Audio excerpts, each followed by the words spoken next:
first question is, if a vector quantity is divided by its magnitude, then the vector obtained is.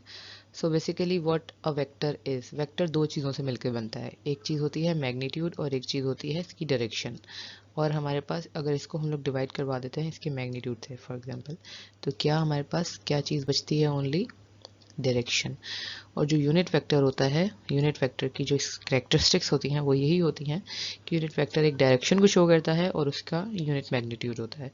तो इसीलिए the correct answer for this, the voltmeter is used to measure, simple answer, voltage.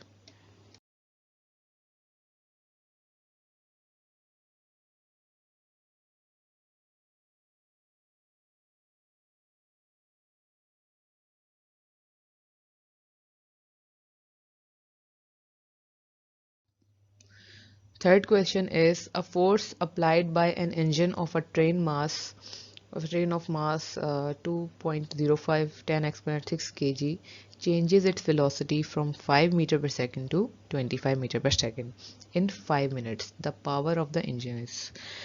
So first of all हम देखें, हमें power निकालनी है इस question में, और मास हमें गिवन है, initial and final velocity given है, एंड टाइम डिफरेंस गिवन है। तो ये थोड़ा सा न्यूमेरिकल बेस्ड क्वेश्चन है, इसमें न्यूमेरिकल परफॉर्म होगा। जैसा कि हमने बात की कि एनईडी यूनिवर्सिटी के पास पेपर्स में या एनईडी यूनिवर्सिटी के टेस्ट में इस तरह के एमसीक्यूज आ जाते हैं, कुछ लेंदी होंगे और कुछ जो होंगे विद इन सेकेंड्स फॉर्म आपके सॉल्व हो जाएंगे। तो इस तरीके से सारी चीज़ें बैलेंस हो जाती हैं। फॉर एग्जांपल इस तरह के क्वेश्चन आपके 2 to 3 या मे बी 5 मिनट्स ले लेंगे, लेकिन इसकी कंपेंसेशन में कुछ ऐसे क्वेश्चन होंगे जिनकी आप विद द ब्लिंक ऑफ आई उसका आंसर कर देंगे। फॉर एग्जांपल जैसे लास्ट क्वेश्चन था वो 2 से 3 सेकंड में सॉल्व हो गया, और इस तरीके के क्वेश्चन है, इनमें क्या होगा, हो सकता है ज़्यादा टाइम लग जाए। तो इस तरीके से सारी टाइमिंग की कॉम्पनसेशन हो जाती है। तो इस सवाल में अगर मैं देखूँ तो मुझे ये पता है कि मेरे पास पावर का फॉर्मूला क्या होता है, work per time, okay, and work is equal to force into displacement, and this F is equal to M A. So अगर मैं इस सवाल पोर्शन में देखती हूँ तो मेरे पास मास गिवन है, सही है, ए मेरे पास नहीं है, डी मेरे पास नहीं है, और टाइम गिवन है। तो अगर मैं देखती हूँ ए के लिए मुझे क्या ज़रूरत होती है, V, final velocity, initial velocity and time. ये डाटा मुझे गिवन है, तो जब ये डाटा मैं एंटर करूँगी तो मेरे पास आंसर आ जाएगा, मीन्स मैं एक्सेलरेशन निकाल सकती हूँ। तो अगर मैंने ए निकाल लिया तो मेरे पास ए की वैल्यू भी आ गई। उसके बाद for the D means the distance, तो डिस्टेंस भी हमारी by using the motion laws of Newton हम लोग इसको निकाल लेंगे, जिसमें हमारे पास एक्सेलरेशन भी आ गई है, फाइनल वेलोसिटी भी है, इनिशियल वेलोसिटी भी है। तो थोड़ी सी बस कैलकुलेशन करके हमारे पास डी की वैल्यू भी आ जाएगी, और उसके बाद सिंपली सिर्फ हमें इस क्वेश्चन में पुटिंग करनी है और हमारे पास आंसर आ जाएगा। यूनिट्स का बहुत ज़्यादा ख्याल रखना है, सही है। यूनिट्स का ये ख्याल रखना है कि अगर हम वेलोसिटी देखें तो ये मीटर पर सेकेंड में गिवन है, और टाइम एकदम से मिनट्स में गिवन है। तो तमाम यूनिट्स सेम होने चाहिए जितने भी हम लोग वैल्यूज़ पुट कर रहे हैं। अगर यहाँ हम 5 पुट करेंगे तो हमारा आंसर सही नहीं आ सकेगा। तो इसलिए हमारे पास ये आंसर आ जाएगा which will be 2.05 megawatts. So for theta is equal to 90 degrees, cos theta I plus sin theta I is, so basically sin theta तो कैंसिल हो जाएगा because sin 90 is always equal to 0, और इसके बाद cos 90 हमारे पास 1 हो जाएगा।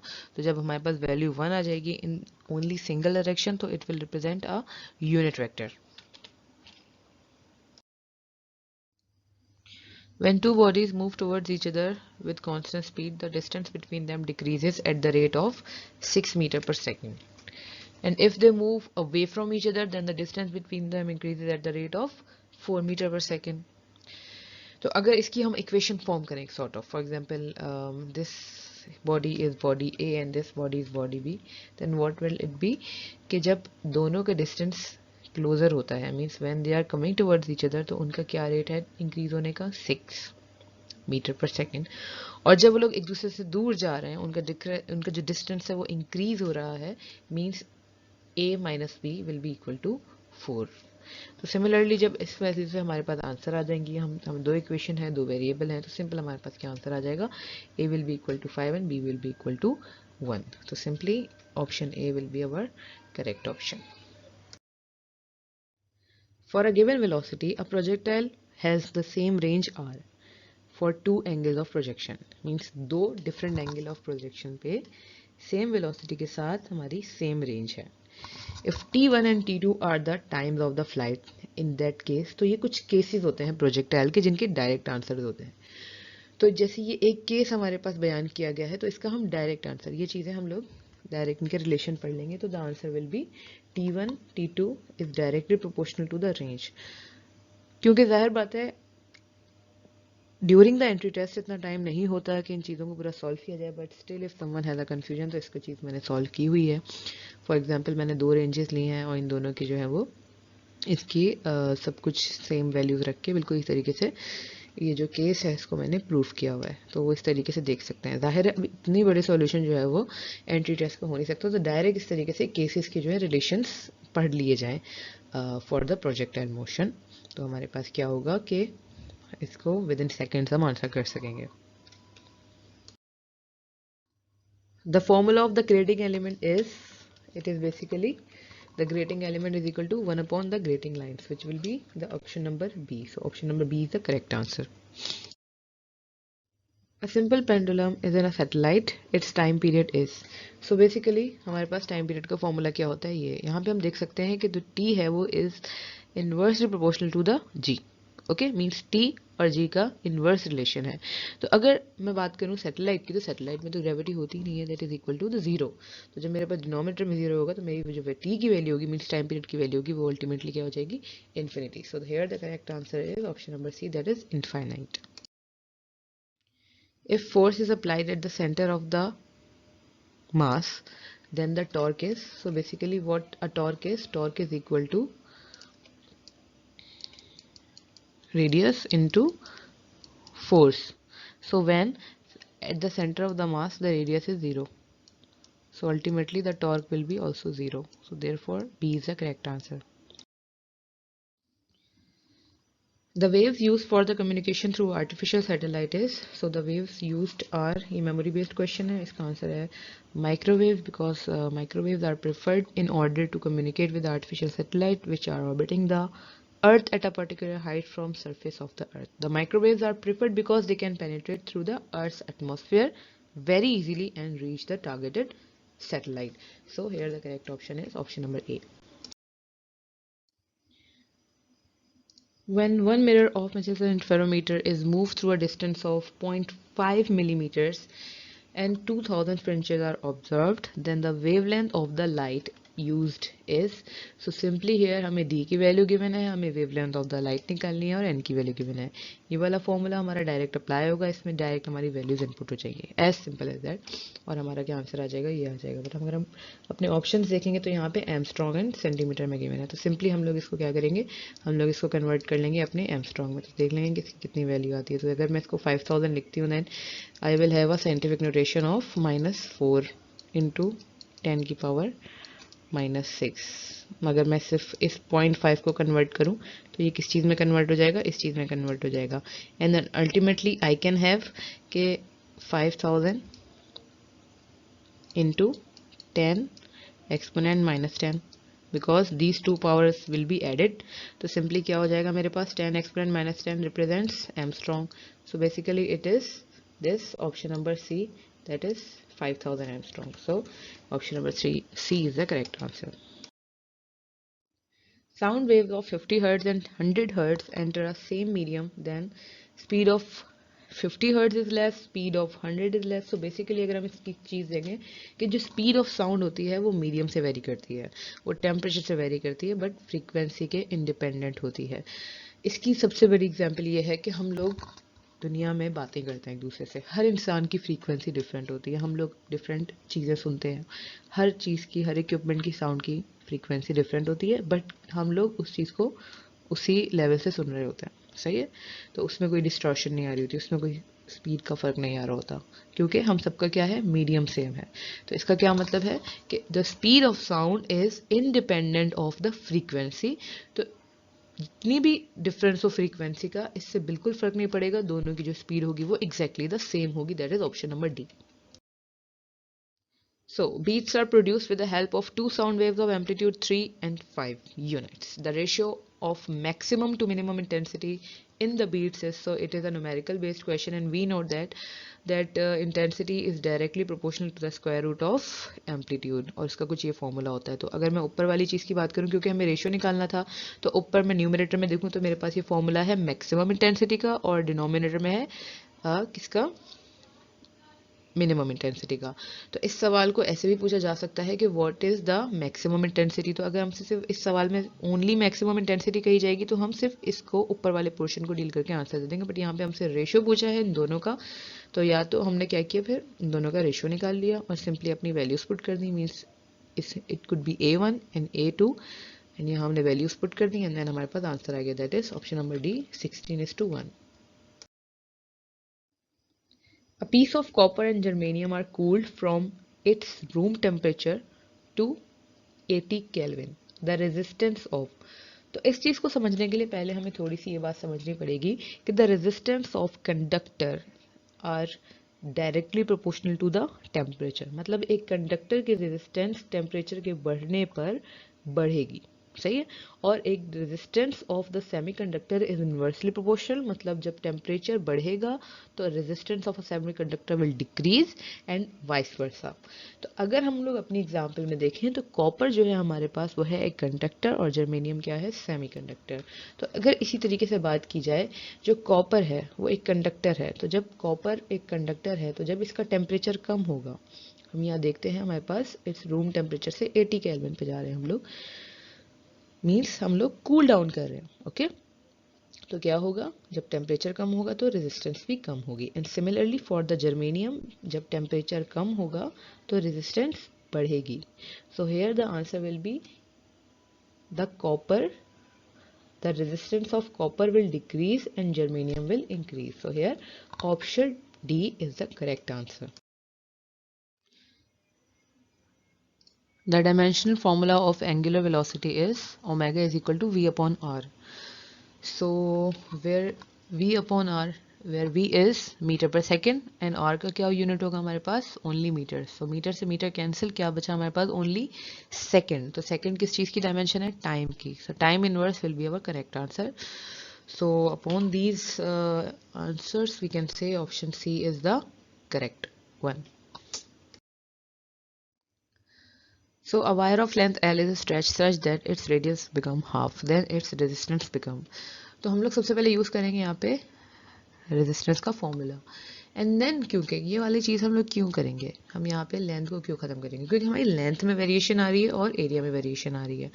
अगर हम इन दोनों की वेरिएशन को लेकर चलेंगे तो हमारी चीज़ कॉम्प्लिकेटेड हो जाएगी. तो बेहतर क्या होगा, हम अपनी जो इक्वेशन है उसमें से जिस लेंथ में फॉर एग्जांपल वेरिएशन आ रही है उसको ख़त्म ही कर दें.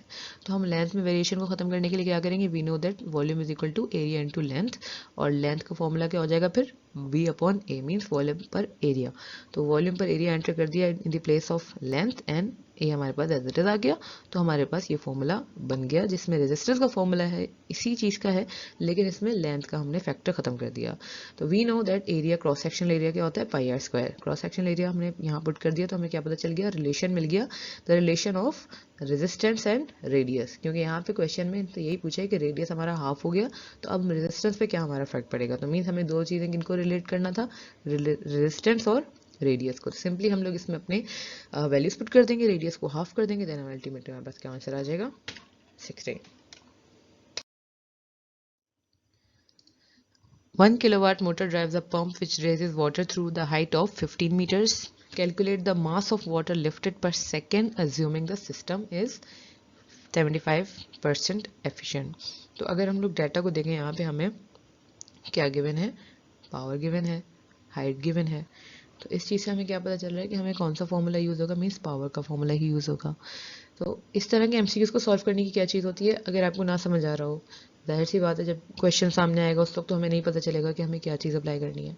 जो जो फॉर्मूला जहन में आ रहा है उसको लिखते रहें, उसको लिखते हैं. फॉर एग्जाम्पल लगता है कि शायद ये वाला अप्लाई होगा, शायद ये वाला अप्लाई होगा, या शायद ये वाला अप्लाई होगा. एंड देन फॉर्मूला लिखने के बाद उसमें देखें कि इसमें कितनी वैल्यूज़ गिवन है, कितनी वैल्यूज़ गिवन नहीं है, सवाल को देखते हुए. जब फॉर्मूला लिख लेंगे उसमें देखेंगे भाई ये वैल्यू गिवन है, ये वैल्यू नहीं. तो कुछ फॉर्मूले ऐसे होंगे जिसमें ज़्यादा चीज़ें मिसिंग होंगी, तो जाहिर है वो नहीं हो रहा होगा.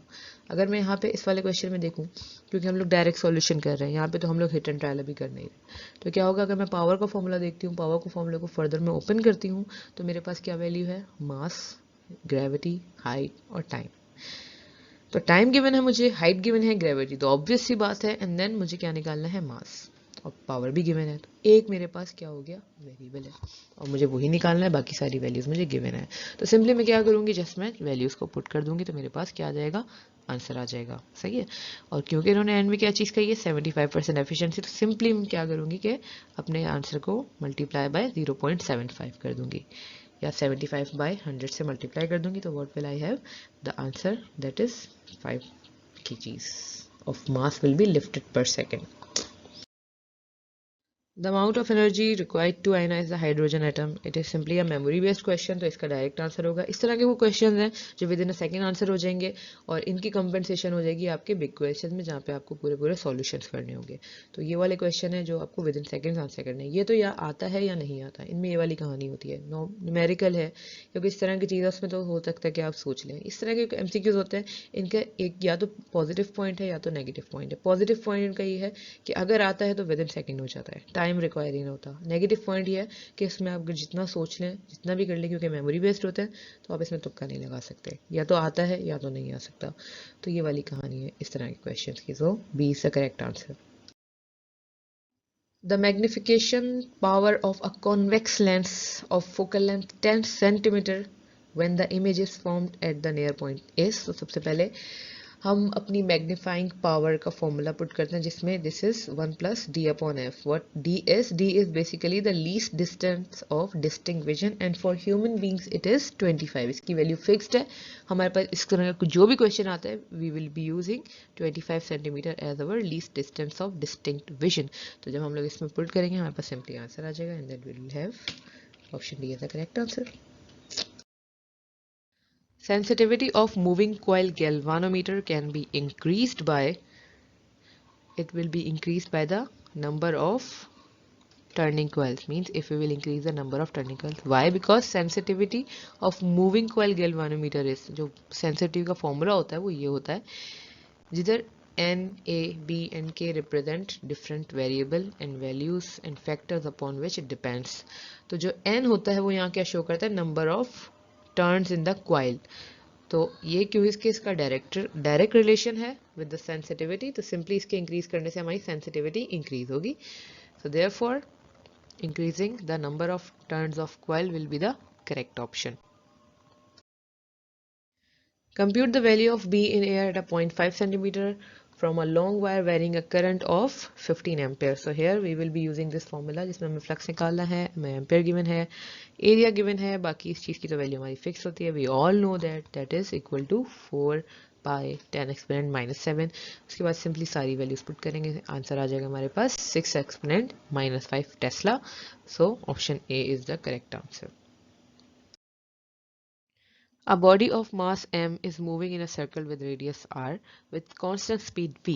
If a force of mv square upon r is acting on the body towards the center, then what will be the work done by this force in moving the body over the half circumference of the circle? So this is one of the confusing question. ये इस तरह के question बहुत confusing होते हैं। क्यों confusing होते हैं कि अगर एक मोमेंट पे आपको लग भी रहा होगा कि आपका जो है जो आंसर होना चाहिए वो यही होना चाहिए, बट यहाँ पे आप किस चीज़ से कंफ्यूज हो जाएंगे, इनकी वैल्यूज गिवन से। इन्होंने वैल्यूज गिवन की होंगी तो इंसान को एक थॉट आ सकता है, कंफ्यूज हो सकता है स्टूडेंट कि वैल्यूज गिवन है तो हो सकता है कोई चीज़ हो रही होगी, बट इस तरह के क्वेश्चन थोड़े से कंफ्यूजिंग होते हैं। यहाँ पे आपको अपने अपने सेल्फ कॉन्फिडेंस का यूज़ करना है। तो simply just to solve this thing we should know few facts, जिसमें क्या शामिल है कि work done by a centrifugal force is always zero, and as the force is acting towards the center, so the work done by this force in moving the body over the half of the circumference of the circle is zero. इसको किस तरीके से समझेंगे? For example, if this is a circular motion, then a force is acting towards the center and the displacement is towards the tangent. So what they have in between them, the 90-degree angle. So work is cancelled because this displacement of force are at 90-degree angle or perpendicular to each other. Therefore, the correct answer will be 0. Okay, means the work done by the force in moving the body over the half of the circumference is 0. The focal length of plane is, so basically the radius of curvature of a plane mirror is infinite, so the focal length will also be infinite. So simple answer is infinite. Option number C. 3 light bulbs of 40 watt, 60 watts and 100 watts are connected in series with a 200 volts source which will glow brightest. So इस तरह के question में आपको एक trick ये देखनी है, जब भी आपके पास सीरीज गिवन होगा तो आपको क्या करना है, और इस तरह का क्वेश्चन गिवन होगा कि which will glow the highest और द ब्राइटेस्ट, तो आपको कौन सा सिलेक्ट कर लेना है, सबसे कम पावर वाला। सिंपली सबसे कम पावर वाला आपको सिलेक्ट कर लेना है, that is option number B. अब ये क्यों है, इसकी क्या लॉजिक है, जाहिर है इसकी ये कैलकुलेशन है। अब इतनी बड़ी कैलकुलेशन तो परफॉर्म हो नहीं सकती, तो क्या चीज़ जहन में रखनी है कि आपके पास सीरीज गिवन हो, और तो फिर आप क्या सिलेक्ट करेंगे, आप सिलेक्ट करेंगे 40 डिग्री, मीन्स सबसे छोटा वाला। और इसी तरीके से ब्राइटेस्ट पूछा जाए तो अगर ये पूछा जाएगा इसकी जगह कि which will glow the lowest, तो इसकी जगह हमारा मैक्सिमम वाला आंसर आ जाएगा। इसकी एक्सप्लेनेशन कुछ इस तरीके से है कि फर्स्ट ऑफ ऑल हम देख लेंगे कि हमारे पास पावर गिवन है, सही है, हमारे पास वोल्टेज गिवन है, तो वी नो कि हम सबकी इंडिविजुअल रेजिस्टेंस निकालेंगे कि हमारे पास वोल्टेज है, पावर है, तो एक हर बल्ब की कितनी रेजिस्टेंस रिक्वायरमेंट है या वो कितनी रेजिस्टेंस की होती है। तो हमने जब उसकी रेजिस्टेंस निकाल ली, हमारे पास सबकी इंडिविजुअल 100 वाट, 60 वाट, 40 वाट, तो हमने टोटल रेजिस्टेंस अपनी मालूम कर ली। टोटल रेजिस्टेंस हमने जब मालूम कर ली तो हमने हमारे पास एक करंट को देख लिया, क्योंकि जब सीरीज में होंगे तो current will be same in all of the 3 resistances, that is 3 bulbs. Bulb है, रेजिस्टेंस है, तो सिंपली हमारे पास ये आंसर आ गया कि इन सब में सेम करंट होगा। अब इस करंट को मीन्स अब ये सीरीज है क्योंकि करंट सबका सेम होगा और इनकी एक स्पेसिफिक रेजिस्टेंस भी होगी, उसमें हम देखेंगे कि किस में कितनी पावर हो रही है या किस में कितनी पावर जा रही है।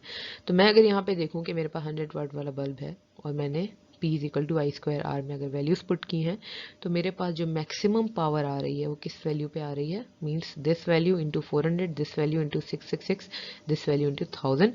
जो मैक्सिमम मेरी वैल्यू आ रही है वो आ रही है सबसे स्मॉलेस्ट पावर वाले बल्ब की, तो इसीलिए हमारा आंसर क्या होगा, ये होगा। तो इस एक्सप्लेनेशन को पूरा सॉल्व करने की जरूरत नहीं है, जाहिर है इतना टाइम होता नहीं है, तो इसको एक ये चीज़ याद रखनी है कि जब भी सीरीज का हो और ब्राइटेस्ट का हो तो स्मॉलेस्ट यूज़ करेंगे, और जब यहाँ पे लोएस्ट का हो तो हाईएस्ट यूज़ करेंगे power, that as simple as that. In nuclear reaction this what will be the X, तो सिंपली हमें क्या देखना होता है, किसी भी न्यूक्लियर रिएक्शन में दो चीज़ों का खास ख्याल रखना होता है, that is conservation of energy and conservation of mass. तो इस वाली इक्वेशन में हमें क्या देखना है, कंजर्वेशन ऑफ मास को हम डील कर रहे हैं फिलहाल। तो अगर मैं बात करूं कि at the bottom, at the left bottom of any name of the symbol it represents the atomic number, तो जाहिर बात है हमारी जितनी रिएक्टेंट साइड पे जितना एटॉमिक नंबर होगा उतनी हमारा किस साइड पे होगा, प्रोडक्ट साइड पे होना चाहिए। Means 13 + 2 should be equal to 15 + 0। तो इधर अगर 15 है तो इधर का भी एटॉमिक नंबर 15 होना चाहिए। तो क्योंकि इधर 15 है तो अल्टीमेटली क्या होगा, x का 0 होगा। ओके, उसके अलावा तो ये चीज़ हमारी बैलेंस होगी। उसके अलावा अगर मैं मास नंबर की बात करूँ, मींस टॉप राइट पे जो हमारी वैल्यू होती है वो हमारी रिप्रेजेंट करती है मास नंबर को। So this number also should be equal to the addition of this number, means 37 + 4 should be equal to 30 + x. So what it will be, 1. Okay, means 37 + 4 should be equal to 30 + x. Okay, तो जब मैं इस x की value क्या निकालूंगी तो मेरे पास क्या answer आ जाएगा, 1. Okay, so mass number 1. So x will have a mass number of 1 and atomic number of 0. So it is this. और ये चीज़ किसकी कैरेक्टरिस्टिक्स होती हैं, न्यूट्रॉन की। What a neutron is, having a mass number of 1 and no proton in it. So the correct option will be option number C, that is neutron. So that's all from the 2018 past papers of physics of NED University. इससे related कोई Curie हो, कोई suggestion हो, कोई correction हो,